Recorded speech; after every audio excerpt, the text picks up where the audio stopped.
একেবারে সাময়িক স্বস্তি পেলেন তিনি, কারণ শর্ত সাপেক্ষে জামিন দেওয়া হচ্ছে তাকে। আর অন্যদিকে আজ শ্রীরামপুর থানার তলবে একেবারে হাজিরা দেন অপরূপা পোদ্দার। দুটো ছবি আপনাদের সামনে রাখবো আমরা, আর আমাদের সঙ্গে আমাদের দুই প্রতিনিধি রয়েছেন এই দুটো খবর নিয়ে। একদিকে রয়েছেন রণয় এবং আরেকদিকে রয়েছেন অর্কদীপ্ত মুখোপাধ্যায়। আমি শুরুতেই রণয়ের কাছে যাব। রণয়, শর্ত সাপেক্ষে জামিন সাকির আলীর, সেক্ষেত্রে স্বাস্থ্যের কথা ভেবে এই জামিন দেওয়া হচ্ছে শর্ত সাপেক্ষে, তাই তো?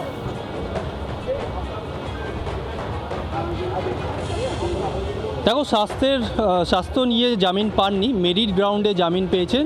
সেখানে তার যে আইনজীবী রয়েছে, তার আইনজীবীর বক্তব্য 2023 সালে রামনবমীর যে ঘটনা, সেই ঘটনার পরিপ্রেক্ষিতে এর আগে অনেকজনকেই ডেকে জিজ্ঞাসাবাদ করা হয়েছিল, তাদেরকে গ্রেপ্তারও করা হয়েছিল।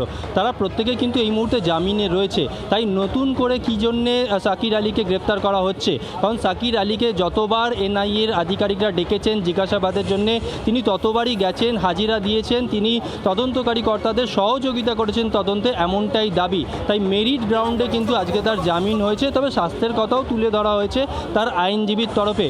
10,000 টাকার ব্যক্তিগত বন্ডে জামিন পেয়েছেন এবং একই সঙ্গে আদালতের তরফে দুটো শর্ত দেওয়া হয়েছে। প্রথমত হচ্ছে 15 দিন অন্তর তাকে এনআইএ আধিকারিকদের কাছে যেতে হবে, হাজিরা দিতে হবে, তদন্ত সহযোগিতা করতে হবে। আর একটা হচ্ছে দেশের বাইরে তিনি যেতে পারবেন না।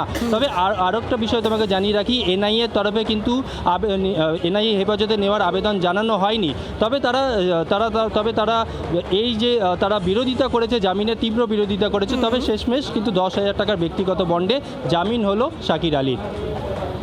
পায়েলি, তোমার সঙ্গে আমি পায়েল রয়েছি, সঙ্গে থাকো রণয়। আর এই ছবি দেখতে দেখতে আমরা চলে যাব শ্রীরামপুর থানায়। হাজিরা দেন অপরূপা পোদ্দার, একেবারে উকিলের বেশে তার এই হাজিরা আমরা দেখলাম আজকে।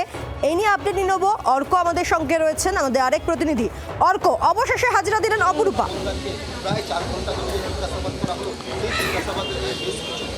হ্যাঁ দেখো, একদিকে শাকির আলী যেরকম মেরিট গ্রাউন্ডে এবং হেলথ গ্রাউন্ডে স্বস্তি পেলেন, জামিন পেলেন, উল্টো দিকে আজকে 12টার সময় অপরূপা পোদ্দার একদম ঘড়ির কাটা 12টা, যে সময় তার হাজিরা দেওয়ার কথা ছিল সেই সময় শ্রীরামপুর থানায় পৌঁছে যান। এটা মনে রাখতে হবে, তার দ্বিতীয় দফার তলব ছিল। বুধবার দিন তাকে তলব করা হয়, তিনি আসেননি। আজকে তিনি 12টায় হাজিরা দিয়েছেন। ঘড়ির কাটা 4টে পেরিয়েছে। প্রায় 4 ঘন্টা তার জেরা হয়েছে এবং এই মুহূর্তে যেটা জানা যাচ্ছে জেরা কমপ্লিট হয়ে গেছে। কিছুক্ষণের মধ্যেই হয়তো তিনি বেরোবেন। পেপার ওয়ার্কস যেগুলো থাকে সেগুলো চলছে। এবং বিষয়টা হচ্ছে, দেখো, একদিকে শাকির আলীকে যেখানে এনআইএ অ্যারেস্ট করে এবং রামনবমী 2023-এর রামনবমী ঘটনার পরিপ্রেক্ষিতে উল্টো দিকে সেই দিনকেই, যে মঙ্গলবার যেদিনকে শাকির আলীকে অ্যারেস্ট করা হয়, সেদিনকে পুলিশের সাথে রীতিমতো বাকবিতণ্ডা, ধাক্কাধাক্কি, একটা অনভিপ্রেত পরিস্থিতি তৈরি হয় অপরূপা পোদ্দারের। এবং সেই ঘটনার পরিপ্রেক্ষিতে রীতিমতো সুমোটো এফআইআর রুজু করে পুলিশ এবং তারপরে দুবার তাকে তলব। প্রথম দিন তিনি আসেননি, ব্যাংশাল কোর্টে গিয়েছিলেন। আজকে অপরূপা পোদ্দার রীতিমতো উকিলের বেশে, সঙ্গে তার নিজস্ব উকিলকে নিয়ে তিনি এসে উপস্থিত হন শ্রীরামপুর থানায়। প্রায় 4 ঘন্টার একটা জেরা চলেছে, জেরা কিছুক্ষণ আগেই শেষ হয়েছে বলে আমরা জানতে পেরেছি এবং কিছুক্ষণের মধ্যে বেরোবেন। এবং তারপরে পুলিশের তরফ থেকে কী জানানো হয়েছে, কোনো ফার্দার অ্যাকশন নেওয়া হবে কি না, কিছুক্ষণের মধ্যে হয়তো পুলিশের তরফ থেকে আমরা জানতে পারবো।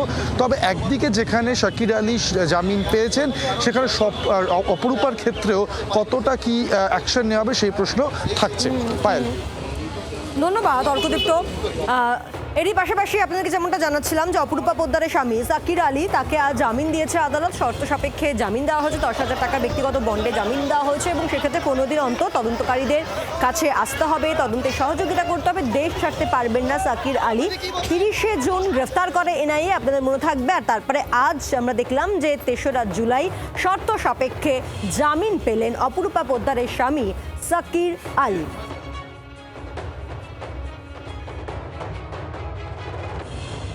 আমরা জামিনের আবেদন করেছিলাম 1 তারিখে।